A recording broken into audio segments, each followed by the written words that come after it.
35 kilometre road show করেছি, জনসমুদ্র, মানুষের যে আবেগ, মানুষের যে সমর্থন, আপনারা ফুটেজগুলো দেখে নেবেন। আমি 1 তারিখে যেদিন সভা করেছিলাম, লক্ষাধিক মানুষের সভা করেছিলাম 1 এপ্রিল। মমতা ব্যানার্জি একই সময়ে মুর্শিদাবাদে কিষাণ মান্ডিতে বড়ুয়াতে সভা করেছিল। ও 22 মিনিট বক্তৃতা করেছিল আর আমি মাত্র 16 মিনিট করেছিলাম, কারণ ওই দিন আমার মনোনয়নপত্র দাখিল করার কথা ছিল। আমি 16 মিনিটে বক্তৃতা করেছি। এক সময় আমার সঙ্গে শেয়ার হয়েছে 7,400, আর মমতা ব্যানার্জি আমার 2 মিনিট আগে শুরু করেছে, 22 মিনিট বক্তৃতা করেছে, মাত্র শেয়ার হয়েছে 1,200। এখান থেকে আপনারা দেখে নেবেন যে আজকের দিনে হুমায়ুন কবিরের কত গ্রহণযোগ্যতা বা বাংলার মানুষের কাছে তার কথার কতটা মূল্য। আপনার রেড দপ্তর বলেছেন যে কোনো একটা সমস্যা দেখা গেছে, এটা কি কোনো চক্রান্ত মনে করছে? আমি বলছি না এখনই, আমি এটাকে ইনকোয়ারি করছি। অলরেডি যে কোম্পানি তারা কেরল থেকে 4 তারিখ থেকে এয়ারপোর্টে আছে, কালকের সন্ধ্যা অবধি ঠিক ছিল। হঠাৎ রাত্রি 12টার সময় মেসেজ দিয়েছে যে ওনাদের কোনো ফুয়েল যেখানে লোড করেছিল সেই ফুয়েলের কোনো কিছু গণ্ডগোল হয়েছে, তার জন্য তারা অনেক ডিস্টার্ব করেছে। তারা আজকে ট্রায়াল করছে বা ওই তেল আউট করে দিয়ে নতুনভাবে ফুয়েল করে, কালকে আবার আমার প্রোগ্রাম আছে, ওষুধ আছে, হেলিকপ্টারের প্রোগ্রাম। আবশ্যিকভাবে যে কোনো যান্ত্রিক ত্রুটি কী হয়েছে সেটা ভালো করে না জেনে আমি এটা বলতে চাই না। ঠাকুর ঘরে কে, আমি তো কলা খাইনি, কারণ এক্সিস্টিং এমএলএ তাকে সরিয়ে আরেকজন এক্সিস্টিং এমএলএকে বাদ দিয়ে তাকে এখানে কেন এনেছে? কারণ শামশেরগঞ্জে তারা জিততে পারবে না, নিজেই স্বীকার করে নিয়েছে। তাই একজন পচা আলুর বস্তাকে আবার ফারাক্কার মানুষের ঘাড়ে চাপাতে চাইছে। ফারাক্কার মানুষ সিদ্ধান্ত নেবে।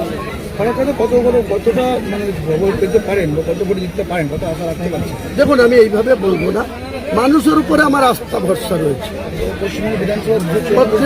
বিধানসভায় আমি আমার দল 100-র বেশি সিট জয়লাভ করব, এবং কেউ কোনো পার্টি বিজেপিও পারবে না, আর যে শাসক দল আছে তারাও 100-র নিচে থাকে।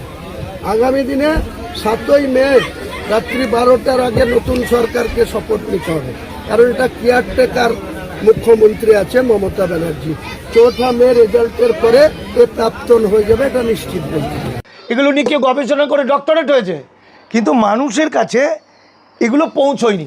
এই বইটা, এই যে গেরিলা ফাইট, এটা তো এই গল্পের অন্যতম হিরো এ তো শুভেন্দু অধিকারী। নামও তার শুভেন্দু অধিকারী, তার বাবার নামও শিশির অধিকারী, তার দিব্যেন্দু অধিকারী একটা চরিত্র, তার ভাই মীর রৌশন আলী আমার বন্ধু।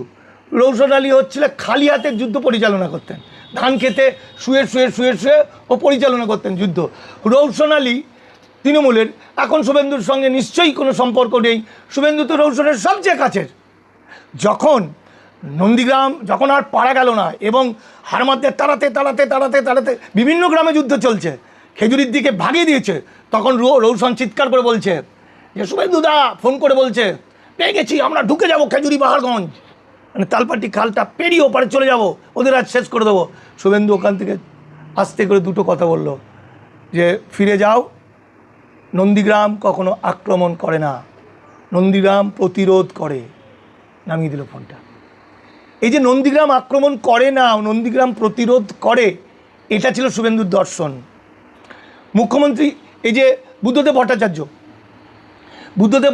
14ই আগস্ট 14ই মার্চ যখন গুলি চলল ওখানে ভাঙাবেড়ায়, তার আগের দিন অনেক রাত্রে শুভেন্দু অধিকারী ফ্যাক্স করে বলছে, আর একবার ভেবে দেখলে হতো না,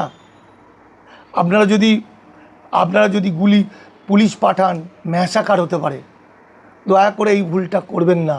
কে লিখছে? শুভেন্দু অধিকারী। কাকে লিখছে? বুদ্ধদেব ভট্টাচার্যকে লিখছে, তাই তো? তো এটা সাহিত্য। সেই সময় পর্যন্ত শুভেন্দু অধিকারী কেমন ছিলেন? তার নন্দীগ্রাম আন্দোলনের লোক তো শুভেন্দু অধিকারী।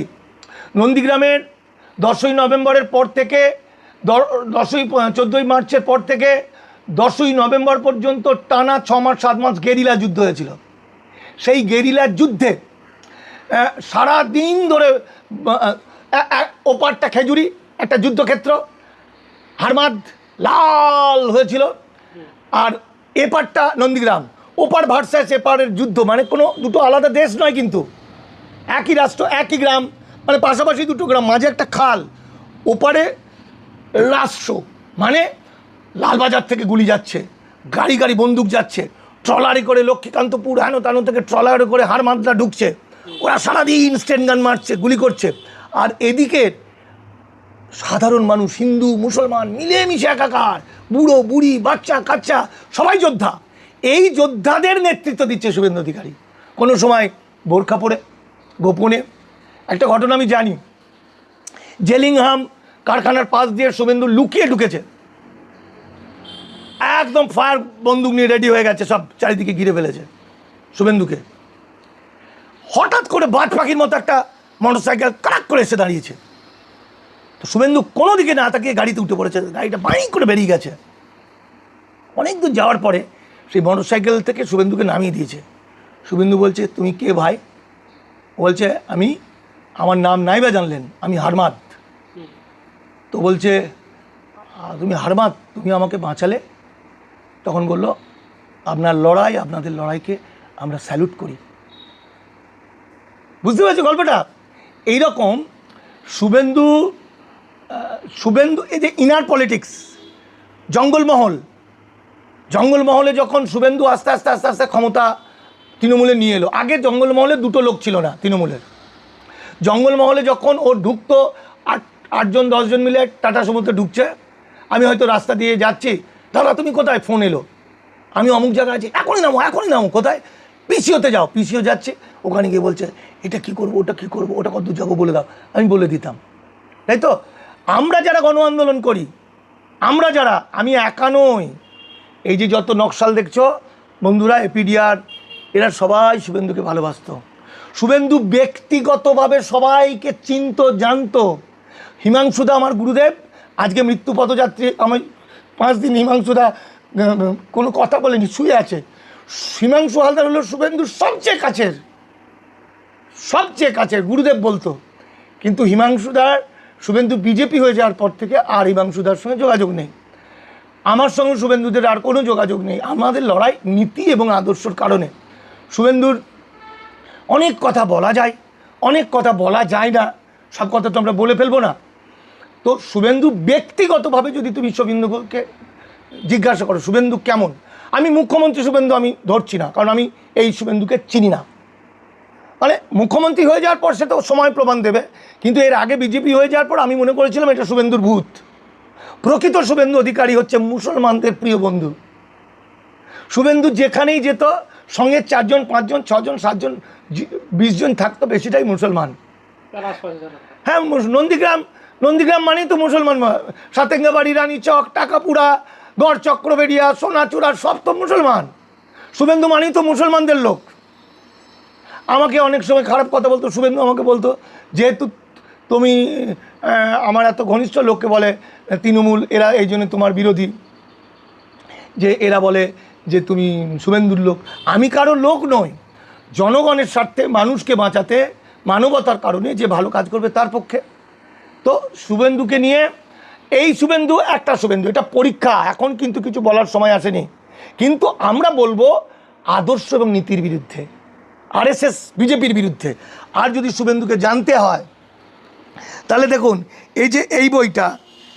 এই বইটাই আমার একটা মারাত্মক জিনিস আপনি দেখতে পাবেন, মারাত্মক টু দি পাওয়ার ইনফিনিটি। এই বইটাতে দেখা যাচ্ছে, এই বইটার এই বই আর বাজারে পাওয়া যায় না হয়তো, এখানে হচ্ছে শুভেন্দুকে খুনের চক্রান্ত, বইটা স্টোরিটার নাম। এই তো এটা কত সালে লেখা হয়েছে? এই তো আইবি ডিপার্টমেন্টের রিপোর্ট। তখন সে এমপি, তাকে খুন করার চক্রান্ত করা হয়েছে। কে করেছে, কেন করেছে, তার পিছনে কে ছিল, 2012 ওই সময়কার, আমি এগুলো অত বলছি না। যাই হোক, এই বইটায় শুভেন্দু অধিকারী, এই যে চোখের পানি, তেহরানে বেস্ট ফিল্ম হয়েছিল, বেস্ট ডকুডামা অ্যাওয়ার্ড হয়েছিল। এটা জার্মানিতে অ্যাওয়ার্ড পেয়েছিলাম, এটা রাশিয়াতে পেয়েছি, এটা ভারতের সবচেয়ে বড় ফেস্টিভ্যাল বম্বে মাম্মিতে পেয়েছিলাম। আমরা কেরালাতে পেয়েছিলাম, কিন্তু আশ্চর্যের কথা যারা জানে এইটা পশ্চিমবঙ্গ ফিল্ম ফেস্টিভ্যালে কিন্তু আমরা চান্স পাইনি, কারণ শুভেন্দু এটার হিরো। শুধু তাই নয়, এই বই টইগুলো মানুষ জানেই না। সরকার পরিবর্তন হয়েছে, কিন্তু সিঙ্গুর নন্দীগ্রাম নিয়ে যে আমাদের লেখাগুলো, এগুলো নিয়ে কেউ গবেষণা করে ডক্টরেট হয়েছে, কিন্তু মানুষের কাছে এগুলো পৌঁছয়নি। এই বইটা, এই যে গেরিলা ফাইট, এটা তো এই গল্পের অন্যতম হিরো